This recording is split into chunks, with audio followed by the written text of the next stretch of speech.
paid for it.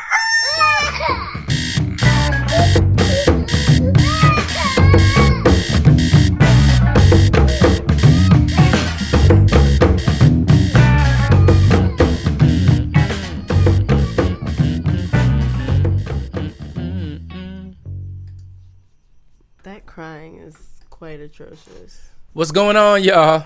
Hey. Hey.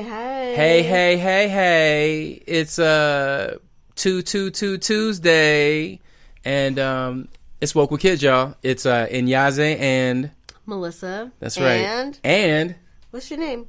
he got Boppy in his mouth. He can't see. He can't say nothing. It's our youngest, Big L. Hey, Big E. That's right. It's just confusing. It is because we call him L, but he just. The letter L will be the Our other kids one. have great names, though. Our oldest is Langston. Our youngest is Ellison, named, of course, for Langston Van Gogh. And Ellison, no, I'm kidding. Of course, the inimitable, the legendary, the immortal Langston Hughes. And Ellison for Ralph Ellison, writer of The Invisible Man. I hope you've read those books. I hope you've read Invisible Man, and I hope you've also read some Langston Hughes. Come on. Yeah. You're a person of culture. You're listening to this. You're a person of culture. Of course you have. Okay. Anyway, it's been a long time. We shouldn't have left you without a dope beat to step to. Let me turn Mel's mic up a little bit. Turn it up. Turn that shit up. There it is. Okay. Today's a very, very special day because Mel's been getting blessed. Just blessings keep raining on her head. The Lord is blessing me. Oh, wow. Right now. You want to testify? Y'all know what happens when I know. Remember when I had the stage reading and I was like super like, I'm wild. Anyway, yes. Feeling very blessed, very thankful, very grateful. Mm-hmm. Been sowing some seeds and trying to do the work and hold myself accountable. And sometimes good things happen because why not me? Why not you is the question of the day. Why not y'all too? Why not you too? If there's something that you believe, if you're out there and oh wow, why is the technical difficulties already? Technical difficulties. Oh god. Well, it's just a live stream. The podcast must go on. Let me Oh, but they're just seeing black. I hope not. Let me see what's going on here. Paint it black. Yeah, y'all. I kind of had like the best day ever, kind of in a while. Made it to a second round of the ABC Discovers talent thing. Had that today. Did what I could do. And I left there, not stressing. So, for me, that is the win. I am not attached to the outcome, which obviously I wouldn't begrudge myself. Let's not be insincere. Because why not me? Why not me? Let's not be insincere. But for me personally, the win was getting there, doing the best that I could do to be my best self, which I did. Then I treated myself to Portos, the Rellenitos, which are basically the loves of my life. And I was in Burbank, and it was like, why not? And that always makes me happy. And then I got some other good news. So, yeah. Some days, the rain stops for a moment and the sunshine gets through. Indeed. I'm just going to assume that this live feed is working because when I go to the page, it looks like it's working, but we just can't monitor what it is. But I went to the page and it was up. So if you leave a comment, if you guys can't see us, leave a comment. Tell us. Anyway, yeah, I'm happy because I like money. Money's dope. Being middle class is expensive, guys. It's getting more expensive to be middle class.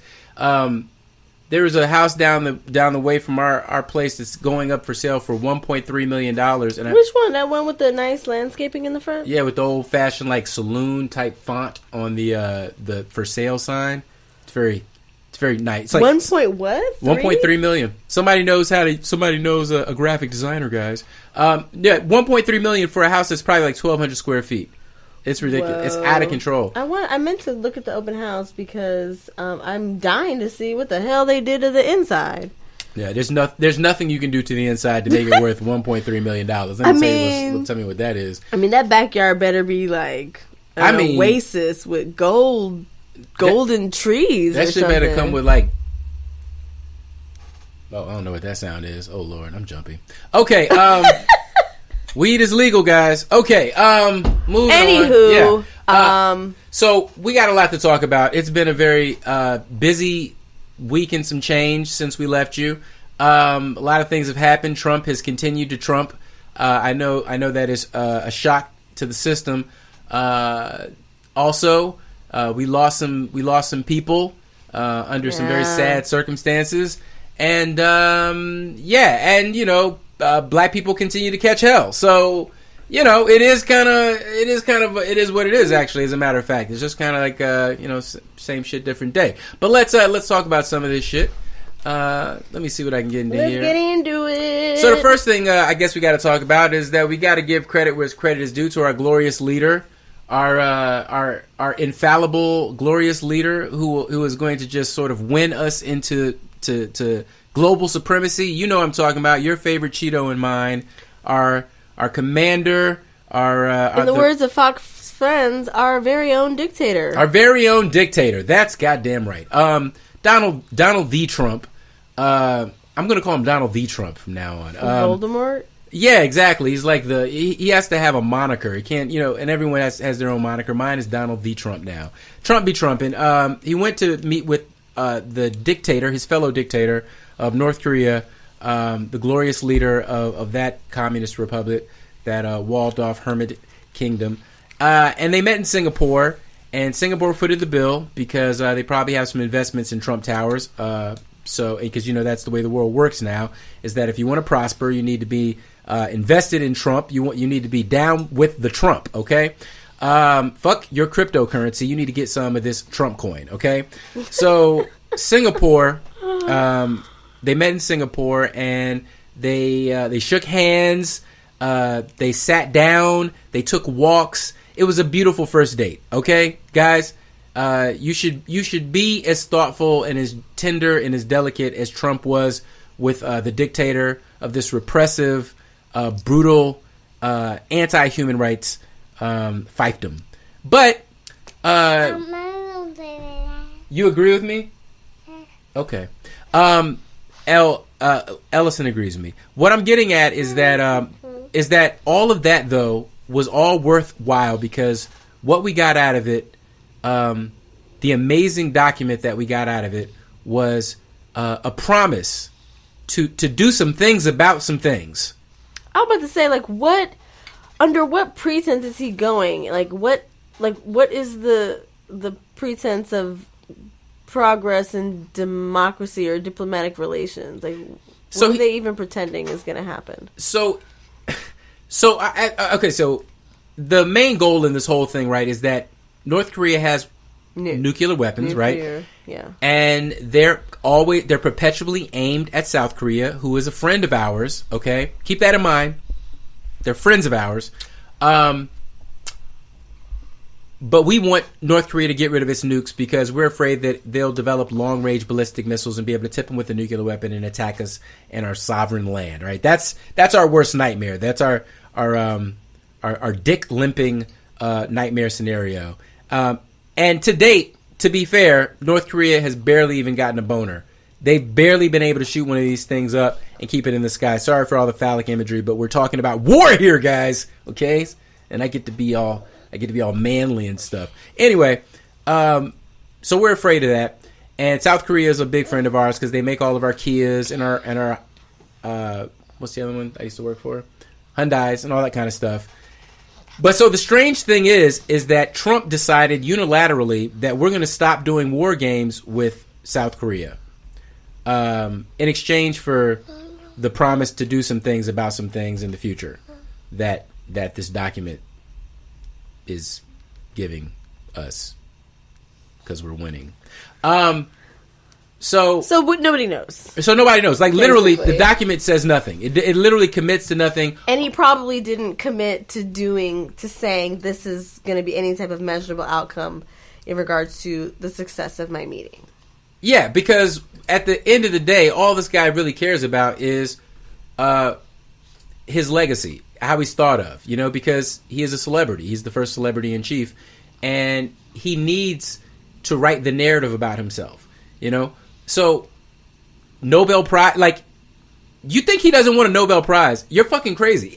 He definitely thinks that he deserves a Nobel Prize. I know. Well, in terms of like that kind of global interaction, I mean, the G7 was them like signing up for the Paris Accord or whatever it was, the big climate thing that basically everyone signed on to. I'm glad you brought that up. Basically refusing. He's doubled down on not signing on to help reduce emissions that are contributing to climate change around the world, and us being a significant contributor. And it looks, again, I haven't totally read the articles, but it seems that our allies are not feeling it. Macron is finally like, this motherfucker right here. We called him what, incompetent? I saw that line, or that descriptive word. Angela Merkel outfoxed. He got out. I mean, she's definitely not feeling it. Yeah, well, I mean, the broader pattern of this whole thing is that he went to meet with the G7. So I mean, I'm glad you brought that up, because at the same time he's trying to pull off this sort of diplomatic coup, he's also meeting with the G7, who are ostensibly our allies. This powerful group of Western states that Russia used to be a part of, and he doesn't have many friends there, because his form of diplomacy, as one of his aides so succinctly put it, is America first, bitch. Or I'm America, bitch, or something like that. Look it up. It's a thing. It's a meme. Probably be on a hat soon. Anyway, so he goes to the G7, and, it goes very bad for him because nobody likes him, and they're all trying to get him to act like an adult leader of a civilized democracy with laws and shit, and he's basically going like, fuck that, I want to hang. I think Russia should be in our club, because I don't feel like you guys really understand me and the type of dictator I'm trying to be. You know what I mean? So he wants to bring Russia back into the G7. Meanwhile, Russia's playing all coy, acting like that. Basically playing a femme fatale. Like, I don't know if I want you to take me back, strong, silent type America that I'm manipulating into killing my ex-boyfriend and all my enemies. You know what I'm saying? Manchurian candidate. Excuse me. Sorry, I don't know what I have a lot in my throat. Anyway, so he makes a fool of himself with the G7, alienates Canada, somehow. I don't know how that... Yeah, I guess that's like a trade thing. He's trying to do 3 separate trade deals. Or 2 separate, I guess. One with Canada, separate from one with Mexico, to basically undo whatever NAFTA does. Yeah. Which was the whole North American Federation of Trade. So he's whatever. So he's not feeling that. Nope. He's not, and now he's not just the anti-Obama, he's the anti-Bill Clinton.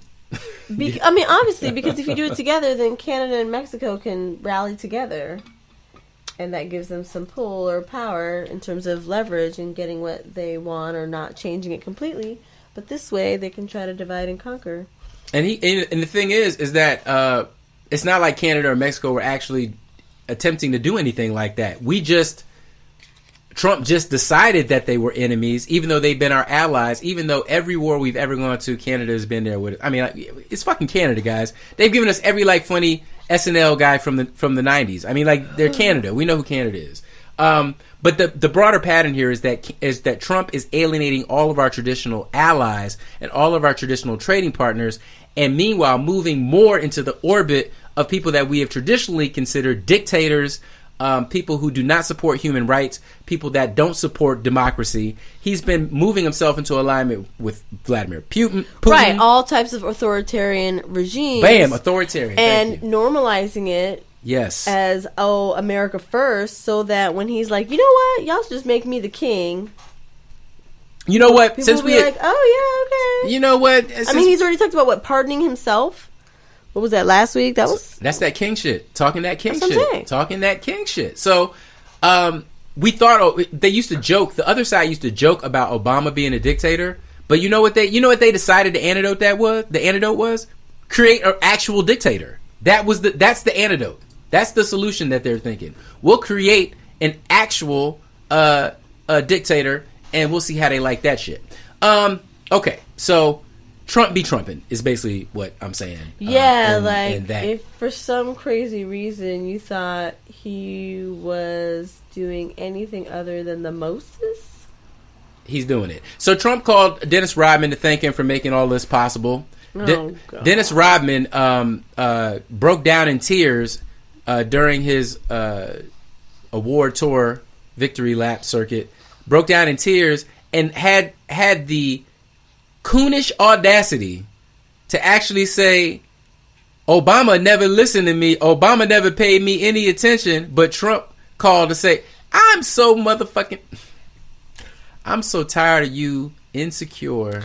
That is so sad. You sad, insecure Negroes. How little self-worth do you have, despite your many accomplishments, where until this crazy, narcissistic white dude gave you a pat on the back, you were... Now you validated? Yeah. Now the battery's in your back? What's wrong with you, man?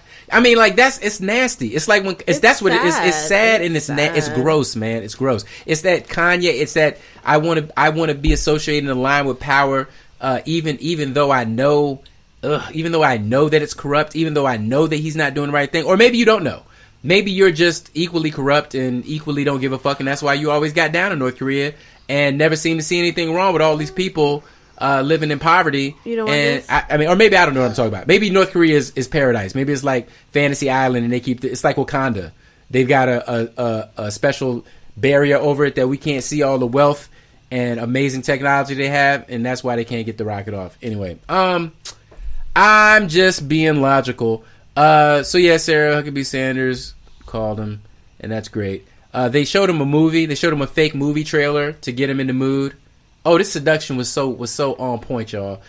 Trump showed up. They didn't have a big TV, so they came with an iPad, and they had a movie that they cut, and the movie was all about how amazing it was going to be in North Korea once you got down with this capitalist dick. You know what I'm saying? And really? yes, how great your beaches is going to be when you got like tourists on them and all this kind of stuff. I mean, you know, hey, whatever floats your boat, people. You know, whatever floats your boat. What else is Trump be trumping doing? Who is the Secretary of State now? He done kicked out all them Pompeo. Pompeo. Logical white dudes. Yeah, they all gone. They all gone. Now it's Pompeo, the ex-CIA dude. Was like Mike? Was he there? Mike? Pompeo, was he? No, wasn't Pompeo the CIA dude? Yeah, he was a CIA dude, and now he's the Secretary of State. Because they got rid of the other dude. Yeah, he was too rational. Right. This former Exxon guy. He had too many morals. The former oil man had too much character, believe it or not. So they got the CIA dude who was down with torture. What did they get the crazy white dude to do? Bolton. He's just the attack dog. He just basically but they didn't give him a post? Yeah, he's a security advisor? National security advisor. So he basically just barks at Trump. Whatever Trump says, he just barks it back. You know what I'm saying? Just more aggressively. That's his essential job. Guys, just a quick reminder that people are dying because of Trump's administration's immigration policy. They are still separating children from their parents. This is apparently a thing that we do as a country, a Christian country. This is your Christian president. I have to start reminding y'all that shit. This is y'all mans. I mean, like the black guy Tip said, this y'all mans. I mean, like really and truly, I mean, he talking about everything he claims, y'all claim he's down with that shit. So, I mean, y'all have really absorbed him into your DNA. You talk about he's Christian. I have never seen this man do some of these people in ICE, they are killing themselves. I read about a dude who was like, okay, one, he got deported within a week of being back in quote-unquote his homeland. He was killed. Oh, God. And I heard about that. The little boy. I mean, he was under 21, but he wasn't like a child. Well, I'm sorry. Yeah, he came like as a 3-year-old and came here and then got into some trouble, whatever, some misdemeanor trouble. No, maybe. And then there are people who, in waiting, they was like, let me just go ahead and unbelievable take care of this. That's crazy. It's and then they still had no word. It came out that they lost all the kids and sent them into sex trafficking, and then it was like no response, no comment from the White House or the Department of Homeland and Health Services or whatever it's called, much less any type of clear accountability. Like somebody should be fired. Nobody gets fired unless they just. Or why aren't they even pretending that like they're gonna fix it or find the kids or I don't know. I don't think anyone's. The problem is the. You want to get down? The problem is I think at this point. You want to go lay down inside? That would be wonderful. Do you want to go lay down, buddy? We gonna get in bed? You ready to go to bed? No. He said, "Nah, y'all doing something cool in here." So savage. He said, y'all doing something cool. The demon of insomnia. Okay, anyway. Sorry, guys. We got a little child here. Yeah, it's like the old days. It's the old days of Woke with Kids where we actually are woke with kids at 10:45 in the PM with this.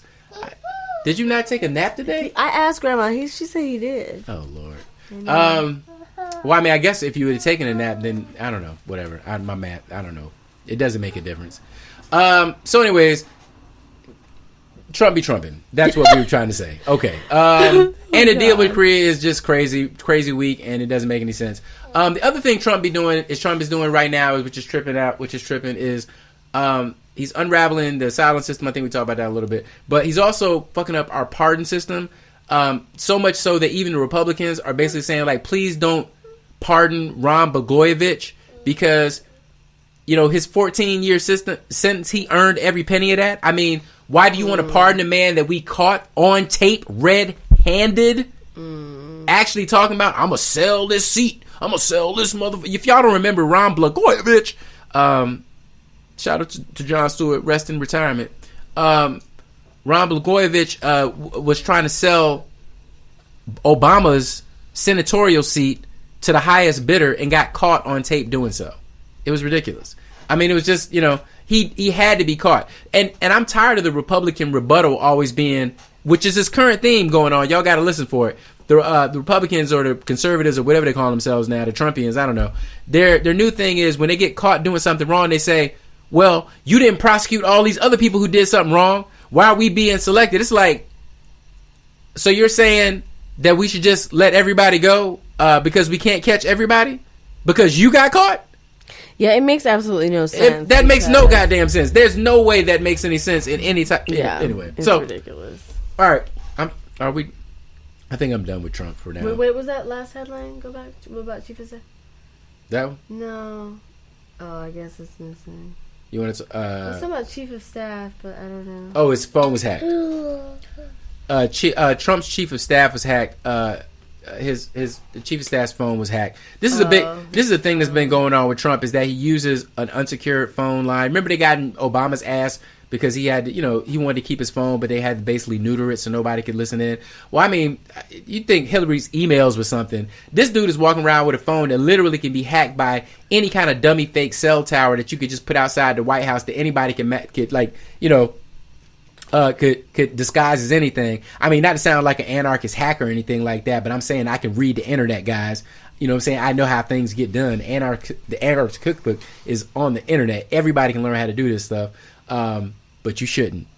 Before I get on the FBI Most Wanted list or the NSA start listening to this. No, seriously, if you start talking about that book. No, for real. They literally flag you for that. That's one of the that's one of the buzzwords that get you talked about. So we are now being monitored. But anyway, his phone was hacked, and it's very likely that Trump's phone is hacked. But it doesn't matter, guys, because the enemy is on our side. Because we're down with Russia. It doesn't matter if they're tapping our phones because we're good with Russia because we want to be friends with them and we're now in the axis of evil. And that's the weird, bizarre universe that we live in at this moment. And somehow we're feuding with Canada. You okay, baby? You like bumping your head on stuff. I've noticed this. Okay, I don't know any good way to get into this. I don't know any good way to segue into this. But we're going to move on from Trump be Trumping. And we're going to talk about the other big thing that happened in the last couple of days that's been on everybody's mind. And it's very, very sad. So if you're listening to this in the car and you're on your way to work and you're very depressed as it is, maybe you want to stop, pull over. Trigger warning. Trigger warning. We are about to talk about suicide. We are indeed. And so before we even talk about it, I want to say that if you are experiencing any type of depression or any type of urges or thoughts in that direction, I would highly recommend that you call a suicide hotline or reach out for some help of a professional variety. Don't be like Kanye and make the world your therapy. So I just want to start off saying that if you're in any way inclined or have any type of feelings in that direction, please seek help because there's no shame in looking for help whatsoever. And I feel like anything is bearable if you have people to help you bear it. And none of us is meant to get through this life alone. We all need each other. It's very, very serious. That's the truth. Very, very serious. But what happened? What had happened if you have not been paying attention, or if you don't know celebrity, maybe you don't read celebrity news. But Kate Spade and Anthony Bourdain committed suicide. I've also read that saying committed suicide is problematic because it comes from a time when suicide was considered illegal and a capital offense. I don't know if that's still the case, and that mental illness advocates and psychologists prefer the term died of suicide. So I will try to keep to that. Even though I have my own feelings about phrasing in that particular instance, to be honest with you. But Kate Spade was a fashion designer. I don't really know much about her, to be honest with you. I mean, she's a huge, famous American fashion designer brand. And, her designs was all about kind of colorful, bright, classy functionality that was more accessible than, let's say, like a Gucci or a Chanel, which definitely connotated more luxurious wealth and kind of maybe a nose up in the air. So Kate Spade was for more average women who worked hard but wanted some cute bags and was working but wasn't gonna like make a statement of how much money they had because they had a Chanel this or a Gucci that. Okay, I respect that. And it was very colorful and bright, and so it was nothing about it was like about being understated. Very bright pattern, polka dots, canary yellows, things like that. I think at a time when that wasn't really in fashion, and whether it was in fashion or not, that was her look. That was her aesthetic. I always got the sense that, like, it made people happy. I felt like it made the women or men, whoever bought it, happier. Right on. So that was definitely... I don't know if it's like the irony, but that was definitely seemingly for me, for someone who's never bought it, but definitely exposed to it for all of my adolescence into adulthood. That for me was the aesthetic. I can dig it, man. I think she was the sister of David Spade. No, she was the sister-in-law. Sister-in-law of David Spade. Okay. She's married to, I guess, his brother. Okay, gotcha. Okay, interesting. Okay. Yeah, Sounds so like a comment. Do you want to check it? Yes, let's check the comment. I don't. Yeah. So yeah. So she took her life. She took her life early last week. Yeah. She. I don't want to get into the lurid details. No, I don't either. She took her life, and but one of the things that stuck out to me, and I gotta bring it up because I would not be keeping the same energy if I did not. But one of the things that came up is that her suicide letter got out. I don't know how. It did? Yeah. Oh. Yeah, I don't know how her suicide letter got out. I don't know why it would leak. I don't know who would leak it, but it leaked. And she's a famous person, and so it got into my head, and I saw, it, and people saw it, and so people had opinions about it, and we put our opinions out in the air about it. And my opinion, was that it was shocking to me because it was something. Well, one particular phrase was shocking to the effect that she was speaking to her daughter, and she said, "It's not your fault. Ask Daddy." What? Yeah, and me. And many people took that to mean God knows what it means. I mean, you know what I'm saying? Honestly, she's not here to elaborate, but because her and her husband had been having problems, many people took it to me. For 10 months, he had been living separately, even though they had been, doing things as a family still. But he was actively separating from the marriage. She was not down with the shits. A lot of people are taking that, interpreting that to mean that she was blaming her daughter's father for her suicide. And I don't know if that's the truth. Honestly, I don't know if that's the truth. It could be taken a number of ways. Other people have argued that maybe she intended to say, seek comfort in your father. Who knows? Yeah, I don't know. That's kind of how I took it. More like there's still an adult that you can trust who loves you. So it's not your fault. If you have any questions about that or doubts about what I'm saying to be true because of all of the feelings, that the fact that I'm gone, ask Daddy. He's now the guy, he's the one. Right. If he, to even in a greater degree than he was before. And maybe she's saying, ask that motherfucker what he knows. He knows what's up, which is a really crazy, not interpretation, but a really wild intention. It would be a very unflattering intention to think of someone who has passed and not in a position to clarify. And I think that actually is kind of what struck me about it, because honestly, I immediately took the negative interpretation of it. Mostly because I resonated with something Cheryl Underwood said, because I'll be honest, I've never had anyone that I know commit suicide. That's not been the way that I've lost people. I've had people murdered close to me, but I've never had anyone take their own life, at least quickly. I've known some people to take their lives slowly through the use of drugs or through the use of other means in that sense, but never someone to directly just end their own life abruptly like that. But Cheryl Underwood was breaking down, talking about Kate Spade, because she was talking about losing her husband to suicide.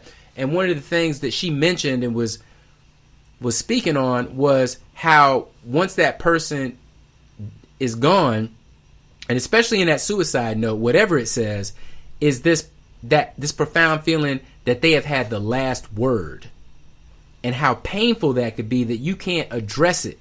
You can't engage it. You can't help it. You know what I mean? You can't do anything about it retroactively. They've had the final word and the conversation is over. And there is something a little, I don't know, for me, I interpret a little hostility in that. Just a tiny bit. Wait, which way? I'm saying, I'm saying from the person who's left behind, I sympathize and understand how they could feel angry about that. Oh yeah. That's what I'm saying. I think anger is always a normal reaction to death. Yeah. I think at some point you will be angry about the fact that this person is gone and you don't want them to be gone. Yeah.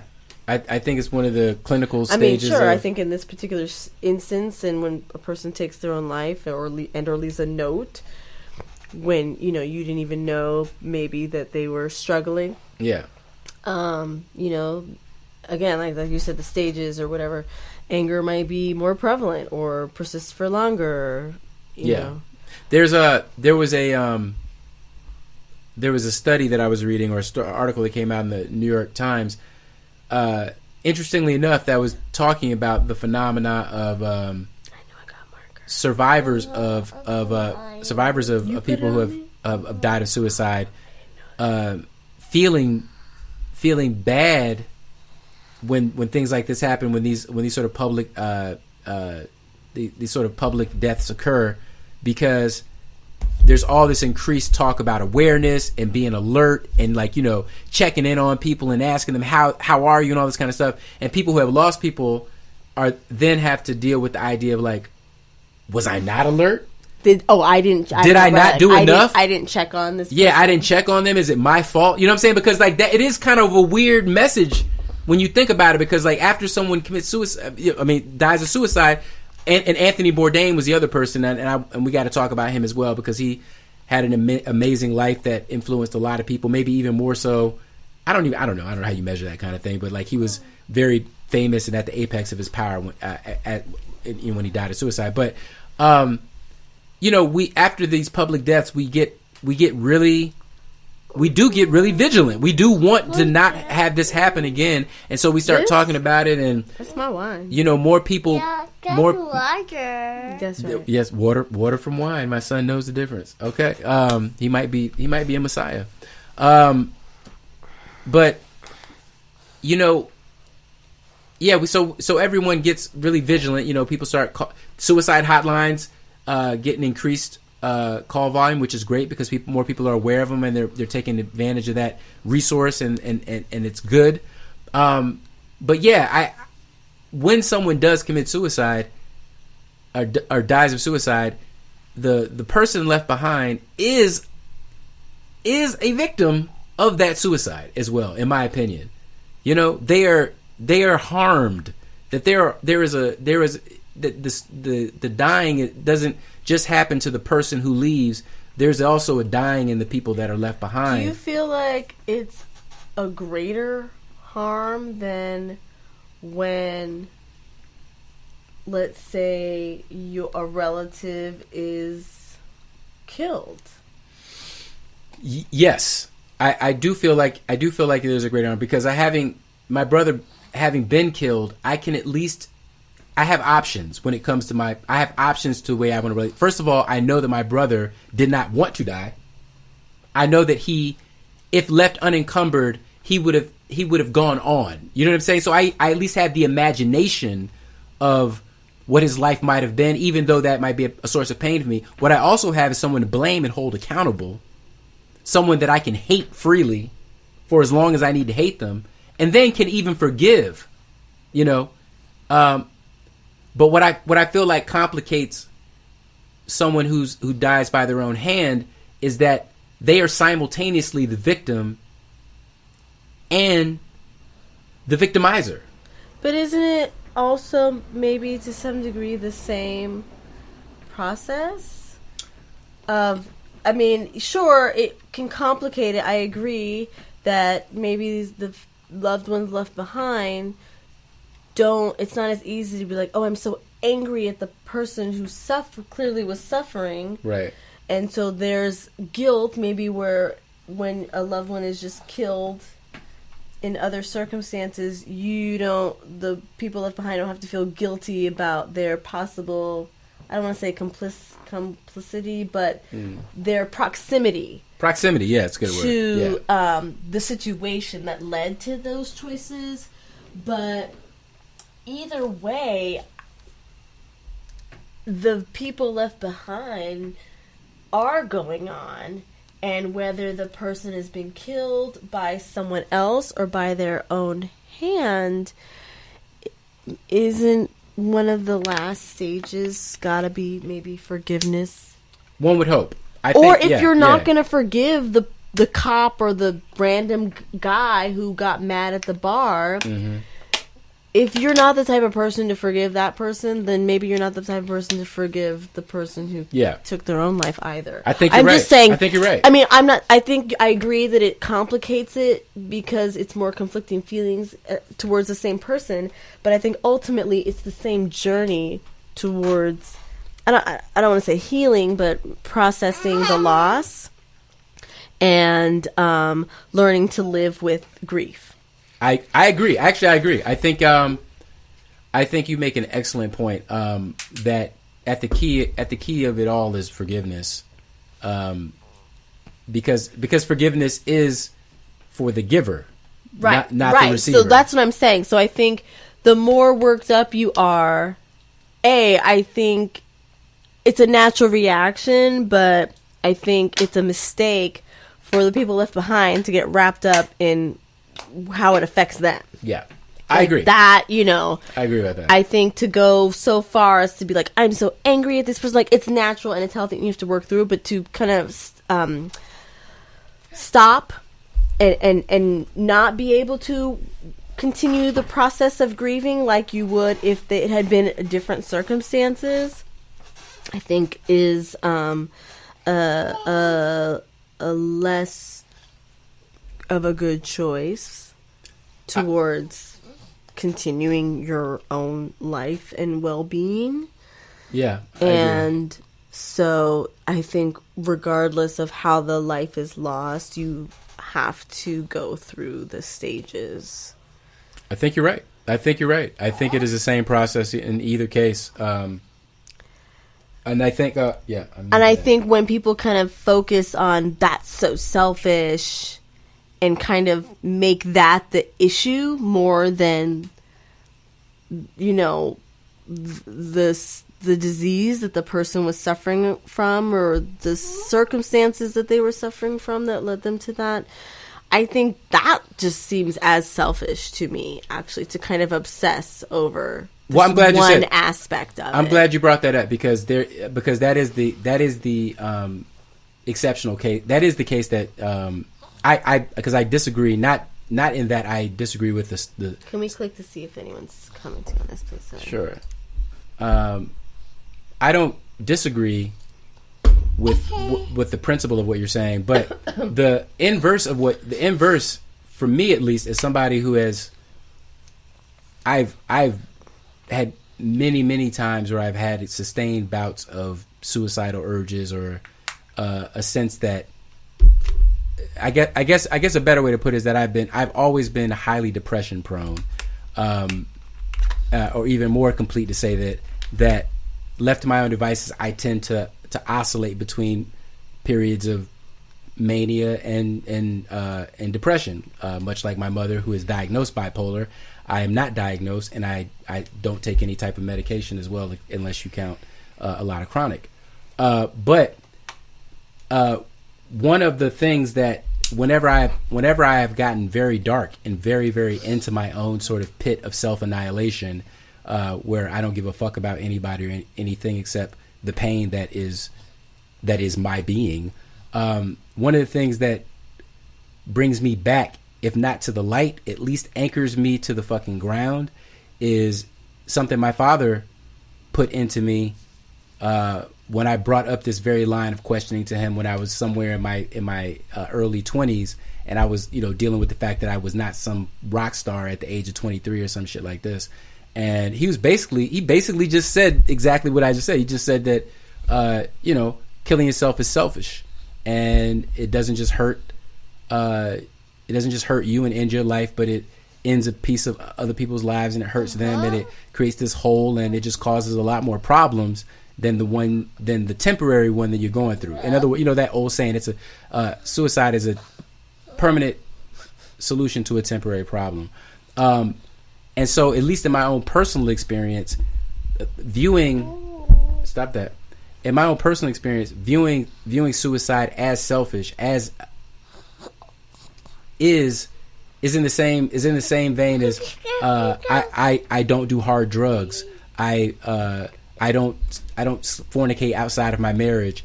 I don't do things that would cause harm to me or others. And so all of the things that we do that result in harm to others, in my opinion and in my version of morality, and everybody doesn't have to share my version of morality, all of those things are selfish. And that's what I mean by the word selfish. I think it's weird how the word selfish is such an emotional trigger for people. I don't know why. I don't know why it's that big a trigger word. Maybe it's like they think of it as sinful, or like when somebody says some shit is racist these days, nobody's actually a racist. Even when people are being racist, they're not actually racist. Maybe today, because of where we are psychically and shit, it's like even when you're being selfish, we just live in a world where we all just assume that we're all selfish. So saying it is rude or déclassé or something like that. I don't know. But I think it can be both and. I feel like I can acknowledge that I am selfish, that we are all selfish, and that we do selfish things, and that sometimes our selfishness can lead to great harm. And at the same time, have deep compassion for us all, for the fact that we have this weakness, and that we have this this thing that we all have to work through, and that we need each other for in order to work through. I think that, if anything, that's the silver lining. That's the positive value that I find in it, is that for whatever reason, the universe has created a state of affairs that we need each other to get through our journey. No human being, at least on this planet, can make it through life on their own. We all need each other, and I think that's why, to borrow a phrase from Hawthorne, when you committing suicide is a form of breaking that unbreakable magnetic chain of humanity. It's like it's a rejection of something that we all consider to be some sort of gift, and I think there is something to be said about cherishing the light and shunning the darkness. But isn't that kind of the point that people are making, that some forms of how some people experience depression is keeping them from understanding and seeing the gift or the light. Yeah. So it's not selfish if they're not, I don't want to use the word like coherently, but if they're suffering, it's like, okay, if a diabetic went into some sort of insulin shock or whatever, and couldn't get to their medication right in time and they died, right would we still, you know what I mean? Like, I think they're accuse other deaths that, okay, even if someone like ODs, I'm hearing you. I have like almost never heard someone be like, oh, he was so selfish. I have. I think that there are many narrative and personal experiences of people who know people who are on drugs, like a Kurt Cobain. I think, or these people who are constant relapsers. I think we do hold them accountable and go like, if you don't get help, if you don't clean up, and you constantly keep going back to this drug, that you are being selfish because you're asking people to keep pulling you back. You started by saying, if you don't clean up, if you don't get help. Yeah. What happens when the disease is not visible? We don't see tracks on your arm. We don't see the cuts. We don't hear the internal conversation. Well, I mean, so, you know what I mean? I do. I just feel like this is one where we come down really hard after the fact. Yeah, but I think with everyone else, we give you lots of chances. Well, I mean, there's a reason. Because we know. And then when we didn't know, and then we're still mad at you. Well, but there is a reason why. It's a quite obvious reason why we have more compassion for the living than we do for the dead. Because once a person has died of suicide, once a person is dead, they don't actually need compassion anymore. Their problems, for all intents and purposes, and as macabre as it sounds, are solved. The people now who have to deal with life are the ones that are left behind. And what I'm saying is, I think my compassion and my sympathy lies with those who are left behind. And if you have to go through anger, if you have to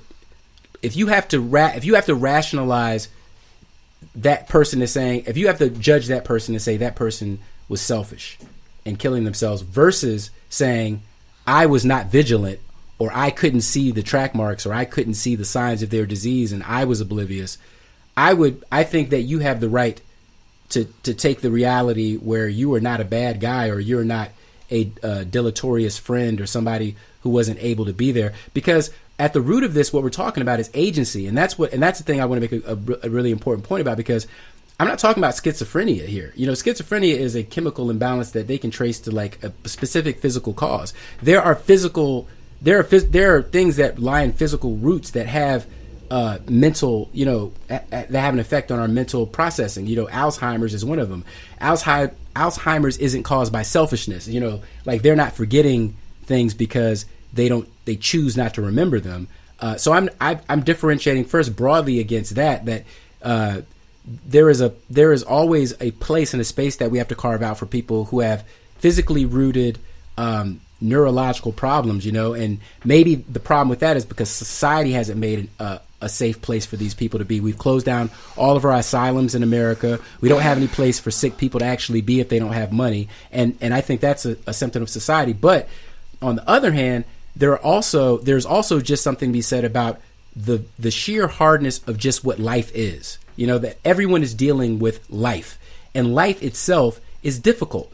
Suffering, as the Buddhists would call it, or just a shit show, as an average, ordinary, living individual in the middle class in America would call it. You know what I mean? Or a nightmare, as 13, as many black people, as 13% of the population of black people would call it, and the disproportionate number who are in prison. What I'm saying is that depression and its roots, depression doesn't just have its roots in sicknesses or diseases of the body. It also has its root in choices that we make and the choices that society forces us into. And if we can blame society to some extent, right? We can put some blame on what society does to it, making us materialistic or blah blah blah, whatever you want to call it, all the sins and the deadly evils. But at the end of the day, the question we have to ask ourselves is, do we have agency or not? can we choose to help ourselves, or are we helpless? I hear what you're saying about the agency. I think when I try to listen to advocates, from what I understand, is that some, people who really suffer from serious depression don't believe that agency is there. So, and another example is Khalif Browder. Mm-hmm. So this was the young black man who was arrested in New York City for supposedly stealing a backpack. Right. And he was placed in Rikers Island, and I believe at the age of 16. And for 3 years? Yes. Approximately. Incredibly brutal. And he was beat up by guards, inmates, in solitary. They never proved that he stole anything, but he could not afford bail to get out. And he had been out for a few years, and then he killed himself. The anniversary of Khalif taking his own life was right before Kate Spade took her own, or maybe even the same day. It was all happening in the same week. It was a lot. Wow. So in that case, are we saying he was selfish? Are we demonizing his act, knowing... because we could see the suffering, because we can trace it back? Is that why he is deserving of more compassion than someone else who seemed like they had a great life just because they had lots of money? I'm gonna be honest with you. I think that you may. I'm kind of asking the question. No. First of all, I'm impressed by the person. question. I like the question. I'm saying, first of all, I like the question. I think the question is dope. It really gets to the heart of the matter, I think. So bravo. I think the question is mercy? I think you're right. The question is mercy conditional? Basically, yeah. That's why I think that the selfish word or whatever is such a trigger, because it's basically forcing people to come down on which side. Because you can't qualify each one. Mm-hmm. It really doesn't work like that. Because then it's obvious you're kind of full of shit. If this suicide is okay, but this suicide wasn't okay based on X, Y, and Z qualifications and circumstances, then really, what are you talking about? You just want to be judge and jury. Well, I think that perspective is valid and whole and complete, and I don't refute that it is a valid reaction to any potential instance, right? I think any potential instance of loss or something like that, or somebody taking a life from you, could be met with universal mercy, compassion, kindness, right? I very much believe in the Christ path. I believe in the Buddha nature, emptiness, infinite mercy, right? Like, at my core and my ideals, that's what I believe in. However, I do think there is dispensation and space and context for the people who feel like, fuck that shit. Sure, I think that you know what I'm saying? Like, there are people who do not have to forgive, that we cannot who can be require angry, who can have their opinion. And I'll say this: for as much of those people are going to be out there, that is just as valid as all the people who are going to be like, no, yes, you're right. You should be or say, I'm disappointed in what you're stating. I mean, yeah, there is no basically judgment opinion on someone else's actions that keeps you immune from someone else's reaction and opinion to your reaction and opinion. Well, you're right. But there, you know what I'm saying? That is why the Bible has that part in it. It's written that way. Judge not, lest ye be judged. But the shit is a circle. The minute you judge someone and you judge back, it's an infinite cycle of judgment. It's right. Go so back why and back are we judging? So why judge? Like, if you're a Christian, basically, this is kind of like what the crux of why I think a lot of people have a problem with Christianity anyway. And this is totally going left field. Don't want to get into it, but do it. You know, the statement is clear. Judge not, lest you be judged. So just because somebody breaks one of the 10 commandments, that doesn't mean, it didn't say judge not unless he breaks some of these rules. So if it's to love as Jesus loves, then there is no point where all of a sudden it's like, I'm gonna step out for a second outside of what the Bible instructs us to do in terms of loving. There are really no qualifications. It's like just love. So, but this is where I'm justified in judging. No. That is where we are. No, it don't work like that. So you can't judge the suicide and judge the person and then be like, no, it's okay because, I mean, you can. Yes, but I'm saying in this, it is difficult to take any of that in from a person who is then also trying to say, like, the Bible says it's a sin. It's like, well, the Bible says a lot of things. Listen to your Sunday school coming back. Well, the thing... Shit, I have read the Bible. Well, the thing... I know you actually have. Sabbath school. Well, the thing is that we are sinful and that we are separate from our wholesome, divine, innocent Adam and Eve nature. We're fallen, as they taught me in Bible school. And that is the reason that we are not capable of perfect love and why you got to do all the stuff the Bible says and take Jesus in your heart and all that stuff. All I'm saying is that I think that we actually split a very important atom, because I think that what we have to allow room for, if we want to not judge, each other, I think that we have to at first look at what is the harm done in an action or a statement, and then we got to decide what is the level of intensity that we're going to approach it with, because we all know when somebody, we all know shade when it's happening, you know what I'm saying? So there's no reason to pretend like it ain't there when we're doing it to each other. But if we don't want to do it to each other, then I think it's better for us to communicate on the level of like, what did you mean by that? You know, like, what was your intention in that statement? Because English is a very, very confusing language if you guys haven't been speaking it for most of your lives. You know what I'm saying? If you haven't been introduced to this language called English, where everything means everything else, and goddamn it, the dictionary is changing every year, I think we got to cut each other some slack for our usage, because when I say selfish, like, I'm sorry, but it's informed by like years of religious studies, you know what I'm saying, where I've been reading books about Buddhism and Hinduism, and the words that is used are selfish and selfish nature as opposed to Buddha nature. You know, it's like, it's a diagnosis as opposed to a judgment on things. It's a statement of, or it's like in the Bible, if you're a Christian and a Christian says that you're sinful, you can't take offense to that, because their belief is everybody in the world is sinful. The whole world is sinful. So you can't catch feelings because they call you sin. Or like Muslims, if you claim to believe in God and then you don't believe in God and the Muslim says you're infidel, from their perspective, you're an infidel. You know what I mean? I'll just say this too, in terms of like, once you share your opinion publicly, I just don't think there's any way to separate that from someone else having an opinion on it and maybe liking it or not liking it. It's the American way. If you can't fucking take someone's response to your fucking opinion, then keep it to your fucking self. That too. Basically. Because you can come at me. You can come get at me. I will always respond to you. Oh, Lord.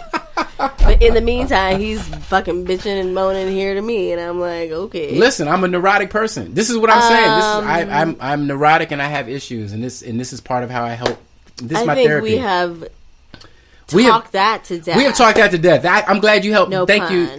God. Intended. Jeez, I didn't even. I'm so bad. I didn't even hear that until you said it. Okay. As soon as it came out of my mouth. But we're not done with death. And I think, honestly, like, death. Like, I want to... It's a part of life. And this is kind of my segue into it. So it's like, we shouldn't not be able to say the word. You know what I mean? Absolutely. That being said, that brings us to maybe our last segment, if you guys can even handle anymore. Yeah, oh my God. But earlier this week, I had the distinct pleasure of interviewing my good friend, Danielle Anderson Craig, for my other podcast, Off the Page with Melissa Kay. And we talked about her children's book that she wrote and was recently published on Third Man Books, which is Jack's White publishing label, and it's called The Magic of We. So look for that in about a week, please. That's Jack White of the White Stripes for black people who have no idea the Raconateurs, and he tours on his own name at this point. But, and he had another Dead Weather. Okay, so that's all nerdy, alt rock stuff, but all that to say is the book was inspired by her relationship with someone who died. Mm-hmm. And in the book itself, there is a page that is a tribute to this person, Isaiah Ike Owens. So we took a moment in that podcast to bring in Inyaze. I wanted to bring him in, and the three of us talked about how, as a parent, or she is also an educator for many years, and in the in the course of touring and doing read alouds to the book, how often and to what degree does death in any way, shape, or form come up, and how, and or as a parent, how and when do we talk to our children about death and dying, and what our experiences have been so far. And so without further ado, let's just go into that clip. Yep.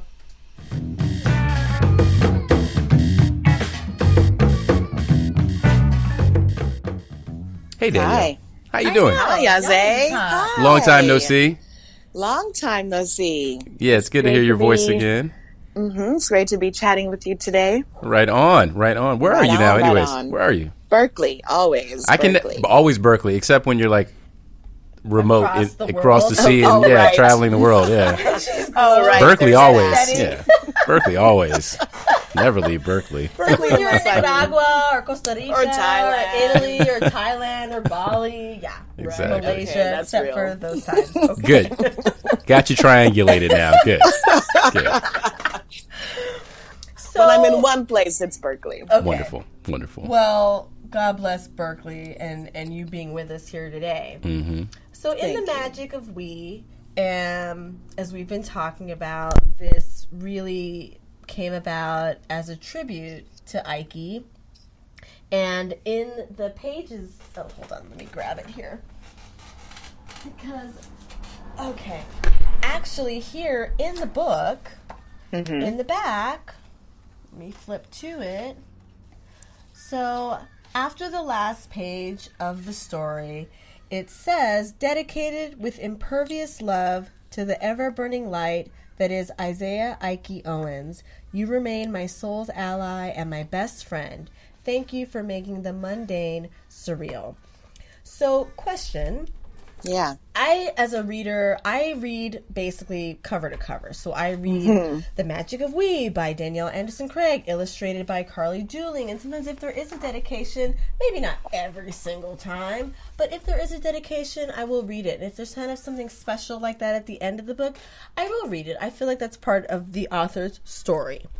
And so I'll start off by saying, when you do your read alouds or your, book readings and signings, do you always read that kind of final line that's attributed to Ike, or do the children begin to ever ask questions? I mean, what kind of comes up in your public readings, and how often does Ike himself and the fact that this book is a tribute to him because of his passing kind of come up, and how does I want to find a way into that conversation?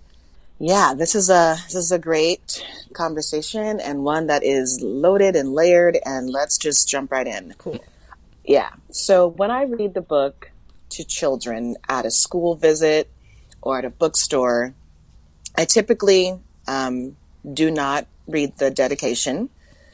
And I want to start by saying that, as a preschool teacher who's been teaching for a very long time and serving families for a very long time, I have the utmost respect for the fact that conversations about death, just like conversations about sex or conversations about religion, are deeply personal to each family, and each family has a right to crack that and to jump into that as they see fit. And my role as an educator, or my role as a writer, is not to impose my way or my timeline about having those conversations on anyone's journey as parents. And so I typically don't read that part of the book, the dedication. And I really want to hear actually from people and from you and Yaze today, how you deal with that when you read the book to Langston or Ellison, and how the conversations go on your end. Do you want to And start? on my end, I do talk about Ike when I'm talking about why I wrote the book. I'll say, or if I'm talking about the characters and like kind of having a talk back with the kids around what can we glean about these two characters, you know? And then somehow I'll bring up the fact that the inspiration for the book was my best friend. And then what gets tricky here is I just have to be careful about verb tense, Yeah. you know? Yeah. And so I'll say, you know, this friendship means the world to me. Or I'll say something like, you know, when I was writing this book, I was thinking about my best friend, and my best friend really loved music, and this best friend who loved music grew up and played music because they loved it so much. And then typically kids won't ask me, like, why are you saying loved as opposed to loves, you know? And so I talk about like what it means to kind of engross yourself in a craft and then grow up and make it your life's work. When we're talking about the characters who love books and who love music. And then that way I talk about Ike and I play the music for them always. And I say his name then. And as long as I don't spend too much time in the past tense when I'm talking about Ike, it doesn't come up. Okay. You know, they don't pick up on the fact that I'm talking about someone who is no longer here, or they don't feel the need to stop me there. Gotcha. Yeah, I was going to ask. I know that, I mean, we haven't really mentioned this, but some of Ike's previously unreleased music is available with some purchases of the book as a vinyl record. Yeah. So inside of the book, everyone can have access to the download code where you can just download the music. So the music comes with every copy of the book. But as a 7-inch vinyl, that's like a special edition version. Gotcha. Okay. For those who just love vinyl. Dope. Keeping it jiggy with the vinyl. Yep. I like that. Keeping it analog. Yes. I like that. I like that. I know Ike would approve of that. Absolutely. What you just said is dead on. I mean, dead on. Sorry, no pun intended. Sex and death are like the two most taboo subjects when it comes to people in general. I mean, whenever I talk about it openly, whenever I talk about death, you know, like in the context of these fraught last week where these two celebrities, you know, died of suicide. I'm told to say, as opposed to committed suicide, which makes it sound more like a crime. Basically, what I've realized with Langston and with the boys is that I talk about death fairly openly and fairly frequently because of the amount of times that I've been touched by it in my own life. So I feel like it's important to build up some understanding of it. I think death is extremely difficult to grasp for a child in the same way that the number 0 is not a natural concept to the mind. The idea of absence of something less than 1 is very difficult to wrap your mind around. So I don't really think that my children get it. I don't even think at the age of 10 for Langston that he really understands what a permanent goodbye is. So what I feel like I'm doing is I'm laying bricks in a foundation that will enable him to, at some later point, make some sense out of what it means. But, you know, until like a grandparent passes, or until, you know, he truly understands what it means, until it happens to someone, I don't think that there's any preparation that really prepares us for it. All we can do is sort of like what I like about what you described is what we can describe is the value of people's lives. What we can do is describe why a person is important now and why you should leave no things unsaid, and why you should foster your friendships as deeply as possible and try to, you know, create that connection as vibrantly as possible while it's possible, because at some point it's impossible. and that's hard to, that's a hard thing to explain to a child. I think that an awareness of death brightens life, but I'm a fairly neurotic individual, so I'm not sure. I actually would agree with you, Yaze. I think that an awareness of death entirely does brighten life, and I think that that even us as adults, we don't really know how to make sense of it. You know, I think that there's no way to prepare for it as an adult, just like there isn't a way to prepare for it as a child. I mean, I still to this day sometimes bump my head up against like, how is Ike not here? Like, he's supposed to be here with me. You know, like Right. we're supposed to be in each other's corner forever, and we are, right? And in this Yes. way that is still sometimes doesn't make sense to me. I resonate with that strongly. You may or may not know, my brother was murdered when I was 18, I do and know that, Yaze. Yeah, I'm yeah, so sorry about that. we're bound by our survivorship, and like, because the other thing that doesn't get talked about is that bereavement is a lifelong process. There's never a moment, I still have, I have them less frequently, but I still have these weird dreams that are incredibly vibrant sometimes, where I imagine them alive. Like these entire scenarios abstracted from like what could have been, like ages that he never lived to, family reunions, things of this nature. And you wake up and it's like, I used to be very sad. I used to wake up, very sad, like, oh God, that would have been nice. But now I've started, it's an odd thing. Time has transmuted the pain into like, now it's almost like a window into what could have been. And there is some joy in knowing that, or at least feeling that on some level, in some universe, maybe in another parallel dimension, like that, Yep. that relationship still endures, and that there's all this possibility that I'm not aware of, so. Yeah, I love that. That's beautiful.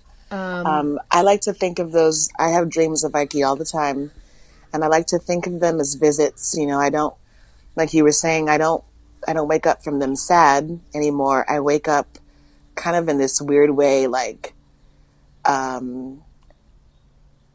electrified by the fact that he was just with me. I so feel that, and I feel that so profoundly right now, because I just finished reading this book that I highly recommend to you guys. It's by one of my favorite authors, N.K. Jemisin, this black woman who writes fantasy, and she has 2 books written in this series called The Dream Blood. And the idea is, one of the basic ideas is that we live in dreams as much as we live in waking, and Yes.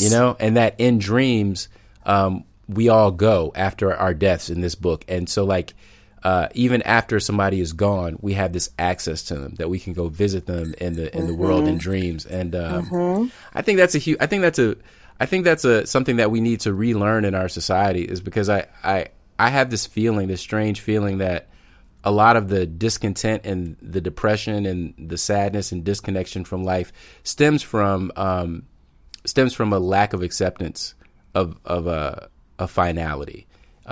There's this Mel, maybe you can help me out because I'm bad with names, but this light-skinned, heavy-set light-skinned woman, she does these series of monologues, like once a year she comes out with this monologue or something, like on a different subject. But one of the last ones was on death, and the way she ended the play was, it was just all these various characters who were dealing with death, and the last one was this Buddhist monk. And at the end of it, she's ringing this bell, and she uses the word finished as opposed, to describe death. And I thought that's such a powerful word to associate with death, finished, as opposed to ended or dead, or but finished in the sense like of a good meal, finished with 8 hours of deep sleep, but complete in a way that we never are in living. It's funny that we're talking about Ike, because I haven't thought about him in a long time. And I'm listening to you talk about him, and I know that you loved him so much. And it's like in these moments right now, it's like he lives. We resurrect and remember him right now. And I think there is something special about that relationship with somebody once they're finished, once they're complete. That, like you said, like you're in it for life with this person. You're still in it. You're still in it with him, even though his work on this plane of existence is finished, you're not Right. finished. I think that's where, if I can jump in, I'm trying ahead, to remember all the things I wanted to say about it, is one thing that I do try to impart to Langston, really. He's older, he's 9. The little one is only 3, so he really has no concept. Right now, he's still grasping that when I leave to go run an errand, I'm coming back. You know, it's like, oh, you're back, I missed you. Or I go to take a shower, I'll come back. He's like, I missed you. Yep. Because he's like, you were gone, I didn't see you, but you came back. So, you know, for Langston, though, you know, he hasn't lost someone very close to him. And I think it is still very much an abstract concept. So when I read the book to him, I have read the dedication, but he has not asked additional questions. Right. So I have not forced a conversation about it. Our experience to now in regards to death has kind of been, I've let him lead the way a bit. So if I am discussing someone from my life who has passed, my grandmother, my cousin, a relationship that, as you guys have said, I'm kind of ongoing in the grieving process at various days and times. I sometimes will talk about that just to share. This is part of the breath of human emotions. And this is sometimes something that you feel. This is what I'm feeling. My cousin, who I was really close to and really influenced me heavily towards being an actress, she's buried here in Los Angeles, in Glendale. So I go visit her grave a lot, relatively, and I've taken both my children there. They've helped me pick out flowers and find the graveside and kind of spend time there, and they're never uncomfortable. My older son specifically, he's not uncomfortable, and I'm so grateful for that in the few and kind of small ways that he's been exposed to it, I want to make it not seem like something scary. That when people in your life pass on, it can be sad and a lot of feelings come up, but you don't need to be afraid. And as you kind of just said, there are ways by remembering them and celebrating them and what they meant to you or experiences you had with them, they can still live and you can still find joy in your relationship and in their life. At his school, they often do a Dia de los Muertos celebration. Yeah. And of course, recently in pop culture, the movies Coco, and before that, it was The Book of Life. So I love so much that our like American children basically are being exposed to a cultural tradition where you always are celebrating those who have passed, and you do that by remembering them and their favorite things. And it's not about forgetting or pushing it to the back of your mind to not ever feel sad, but seeing how they can kind of coexist together. I think the most kind of direct way that he's ever experienced it, and the most direct conversation, I had another friend who her dad passed, and I took Langston to the funeral or the wake. And when we got to the church or the, hall, her and her mother were sitting like in the front row. So we kind of had to walk down the aisle to basically give them a hug. And as I did that, I noticed that Langston, who was maybe like 5 at the time, was basically eye level with the casket. Oh, wow. Which was about 5 feet in front of us. And I didn't, obviously, when I walked in, I was like, where's this person? Let me hug her mom. Not really thinking about that. And after I hugged, I looked down to see Langston staring straight ahead, like, whoa. And realizing he had never seen a dead body before. And, after that, we kind of went to this other area where the kids more were. And I definitely was like, hey, let's do a quick check-in. Like, do you know what you just saw? And I'm kind of being really careful not to really impose a lot on the experience, but really seeing what it was for him. And he could kind of correctly, he knew what we were doing. He did kind of correctly identify to kind of like, that's her dad. And, Did he also go to Your aunts? That was after. That was after. Okay. Yeah. So, and at my aunt's funeral, we never really got to the casket. But that was another experience because her sister, one of my other aunts, was like wailing, full on, bawling, and kind of falling over. So, little by little, he has been exposed to death and the grieving process and seeing kind of how varied that can be for people. And I find that the through line for me currently is letting him come to it as he feels moved, and primarily always being someone that he feels he can trust and talk to and ask questions or share. And then when he asks, I try to really focus on, yes, you are feeling this sad emotion, but let's not remember this person in just sadness. If they meant so much to you that you feel this way, then let's really spend some time celebrating those things about them that you loved, that made you feel loved, that lessons we can learn from how they live their life. What can we take from that? How can we celebrate that? Not just every day, anytime you think about them. And it's okay to cry or feel sad, but it doesn't have to end there. Yeah. And that and honestly, you can be invigorated or excited by the memory of them. And honestly, not to be too neurotic about it, but also it's important for me to understand, like, don't worry, buddy, you'll also die. So it's not I hate to say it like that, but it's like one of the things that I had to realize. I hope you find it to spin that one. Yeah, I break it to him a little more gently than that, but no, actually I don't. Actually, as a matter of fact, I don't. No, I constantly don't. I'm constantly reminding him, like, well, everyone's life is finite, including yours, and that right now you're young and you have a good deal of time ahead of you, but eventually the trip ends, And I think that is important to understand from a very early age, to understand, like, what you've gotten yourself into. And one of the things that or what two of you got him into. What exactly? Here's what you've been invited to. Here's what you've been invited to. Because I think that is part of keeping the credibility with the child.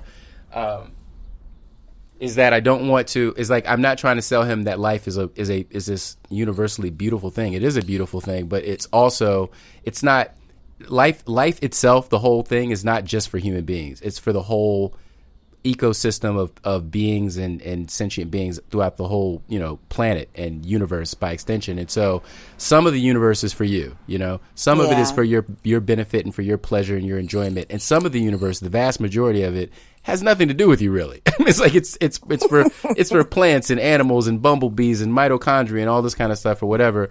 And so that there is this sense of, in death, I feel like there's an important lesson that we're only borrowing the energy that we are. We're only borrowing this energy temporarily. It's not ours. And I think that underpins a larger worldview that I want my son to have, if it's at all possible. But this understanding that these things that we consider to be material, to be unchanging, these institutions, these bodies, our ability, all these things are in the midst of change. They're in the midst of breaking down. They're in the midst of leaving us, even as we're enjoying them. And it's not a bad thing, because that energy is going to another place, and it's also going to be used. I think that's, honestly, not to be like too cheesy about it, but that is really one of the great things about art. Like, he's come back around to watching The Lion King, like, over and over and over, and it really does share that concept that people die.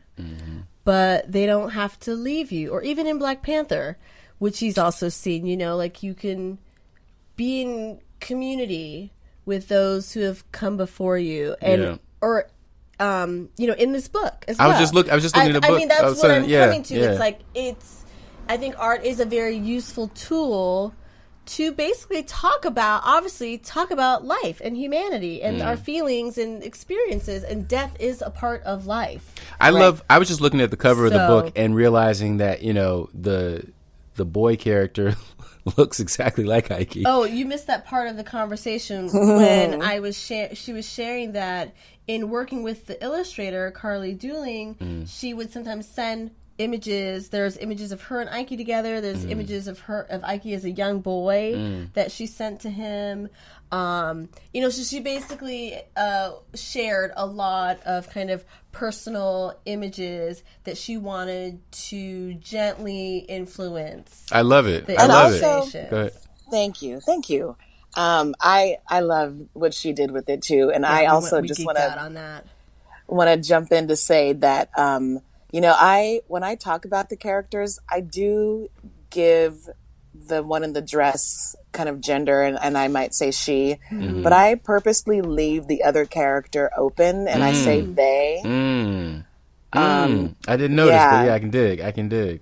I mean, I've had kids who were twins of the same gender expression and of not the same gender expression see themselves reflected in this. And I've had people ask me, like, oh, is this two girls or is this, and I just always say they, I purposely that's great. choose to not say boy or he for the other character. I can dig it. I love I can that dig it. I can dig it.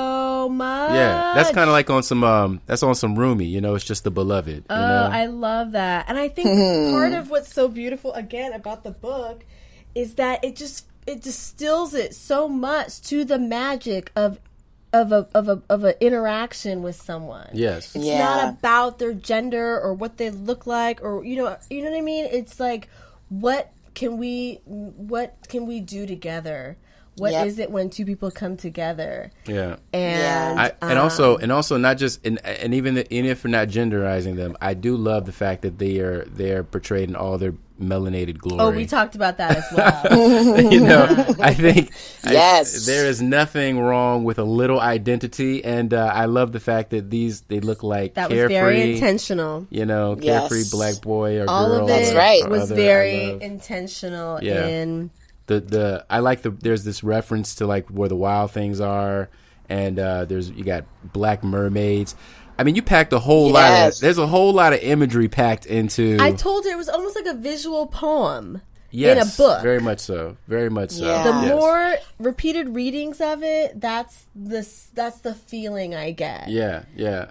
And I love what you were saying, which brought us onto the subject. The idea of immortalization through art. That is one of the things that makes us human is our ability to remember things through symbolic portrayal, and in a way, when you think about it, like an Ike is going to live longer than the vast majority of us who have no books to recall us, who no one, I'm still waiting for somebody to tell my story. I hope my kids get to it or something. What's astounding about Ike as well is that it's not just this book. I mean, there's so much music. Yeah, right. He himself He's embodied that. Yeah. He was like the beacon of light. Yeah, absolutely. Showing the way. This is how you do it. Absolutely. On that note, actually, before Ike passed away, I'd say about maybe like in the month of September, like the month before he passed away, every time we saw each other, he would talk to me about like, all right, so what's going on with your books? Like, what are we doing with it? And in September, he told me like, the whole point of all this is to leave something behind. Wow. Yeah. Wow. Yeah. I mean, and then can we just talk about how weird it is and how amazing it is that one of the songs that this book includes is Ike covering Kendrick Lamar's "Sing About Me, I'm Dying of Thirst." Whoa. That's the other thing. As I'm talking to her, it's like the layers that surround her journey of this, writing this book, coming to it, the writing it, and then everything that is coming after is kind of astounding. Well, I mean, we're kind of, not to toot our own horn, but we're kind of tuned in people, we're looking for the frequency, you know what I mean? So, definitely. Right. But, truly. Yes. But I think that's why death is so profound for all people, because it's one of those events. It's the event that makes. I love your dedication where it says thanks for making the mundane surreal, and I think death is one of the things that does that. That it's one of those inarguable rites or transitions or flashbulb events that connect a group of people or connect our consciousness. Yeah. And it completely shifts our perspective. Like 1 minute the universe is a certain way, and then it's the universe minus something, but plus something else. Something has fundamentally changed. Yeah. And I really get that feeling from the book and the imagery of it. It's like even though it doesn't have to mention death, but for all I know, one of these characters is a psychopomp leading the other one into the great beyond. You know what I mean? Like it's written with there's a sort of a coded symbolism in the imagery that I'm not even sure that you intended, but it's there for me, and perhaps because I know some of what motivated it, but I definitely feel like some of the fantastic imagery and that kind of thing, and the journey that these characters are going through, there is a way to interpret that as sort of like, this is what it feels like to let go and to go beyond, and even as you go beyond, you're not alone, so. Yeah. I love That's that. Beautiful. I love that. And I love that this book lends itself to multiple interpretations over multiple readings. Yeah. It's not only will different people experience it differently, the same person can have a new experience. Exactly. On a different moment of reading it. Bam. I'm glad to hear that. Which I think is incredibly difficult to do. Like, the more I think about it, I'm like, how the fuck did you do that? Yeah. It means you gotta write many more books, is what that means. I think that's what we're saying in that way. Well, Ike would definitely agree with you there. Yes. Awesome. Well, that being said, I think I'm gonna. I'm so glad that you chimed in on this. I thank you guys for having me. I'm always privileged when the ladies invite me to the conversation, which I think is going to be good. I was going to say, which I think is going to be something that you hear from men a lot more in the days to come. Is that we're going to be. I'm reading this book right now, hopefully, called The Power. If you guys have, it's billed as one of Obama's favorite reads of 2017. The premise of which is that due to environmental pressures or some sort of whatever, 15-year-old girls across the world begin developing the power to discharge electricity from their hands and cause agonizing pain in men. Can you? And what happens to the world order? Yeah, they better be 15 and not 35. And what happens? Well, here's the catch though: is that the 15-year-old girls can teach older women how to do the trick and pass the trick on. Yes. And I'm only 2 chapters into it, and I'm like, oh goodness. Are you scared? I'm just, like I said, thank you for having me in the conversation. I'm very honored to be here. Great. You keep reading that book. I like this. Yes, I'm on it. Thank you, Danielle, for having me, and I'm super proud to be your friend. All right. Thank you. Bye-bye. Thank you.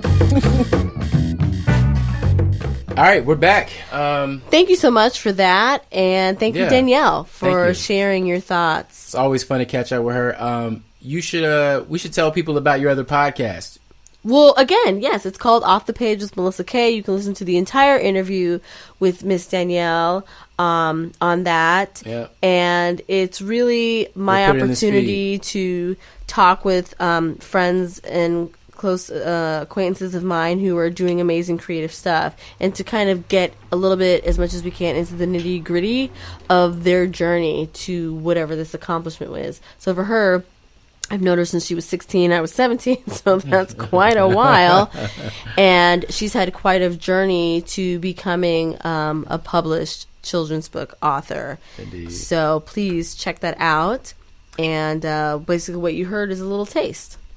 So now, shout out. Let's do some shout outs. The baby's so tired. He was like, shit, let me go sit over here in this cozy chair. Bless his heart. Shout out to the Second Shift Podcast. Thank you. Shout out to Nika. Thanks for the repost. Appreciate you. Shout out to our sibling podcast, In the Black Podcast. Friends of the show. Gotta have them back on soon. Hey. Shout out to Tactless Know-It-Alls. Shout out to An Honest Conversation About Hip Hop hosted by some hip hop old heads. Sounds like my kind of show.